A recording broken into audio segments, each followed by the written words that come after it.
Seorang warga kota Serang, Banten bernama Alifah Maryam, wanita berusia 29 tahun menjadi korban penipuan yang dilakukan oleh oknum bayangkari inisial DV senilai 500 juta rupiah.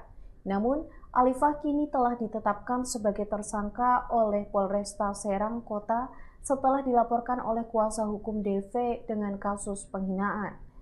Alifah mengatakan DV saat ini telah menjalani proses persidangan di Pengadilan Negeri Serang. Namun, ia kecewa karena DV tidak ditahan. Alifah menjelaskan kasus yang menjeratnya tersebut berawal saat ia dihubungi DV melalui Instagram pada Maret 2025. Pada saat itu, warga Kaujon Kota Serang tersebut meminjam uang untuk keperluan modal usaha.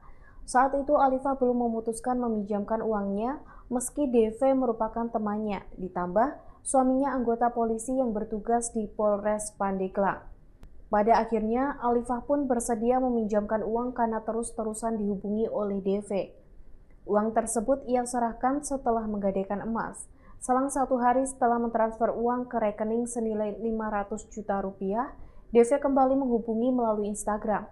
Ia meminta pinjaman lagi sebesar 100 juta rupiah karena kurang untuk modal usaha dengan pihak ketiga. Alifah mulai menyadari bahwa dirinya sedang ditipu setelah nomor telepon DV tidak bisa dihubungi dan Instagram DV juga sudah diblokir. Bahkan saat Alifah mendatangi rumah DV tidak ada. Justru orang tua dan suaminya menyampaikan sudah tidak tahu keberadaannya. Akhirnya pada Agustus 2025, DV dilaporkan ke Polda Banten dan telah ditetapkan sebagai tersangka oleh penyidik Ditreskrimum. Alifah mengaku kini ia dijadikan tersangka oleh penyidik Satreskrim Polresta Serang Kota karena dilaporkan oleh kuasa hukum DV pada kasus penghinaan pasal 315 KUHP Pidana.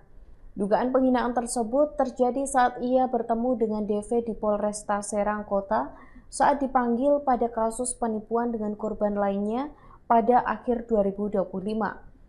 Kasat Reskrim Polresta Serang Kota Kompol Alvano Ramadan membenarkan telah menetapkan Alifah sebagai tersangka pada 5 Desember 2025 pada kasus penghinaan atau kasus lain.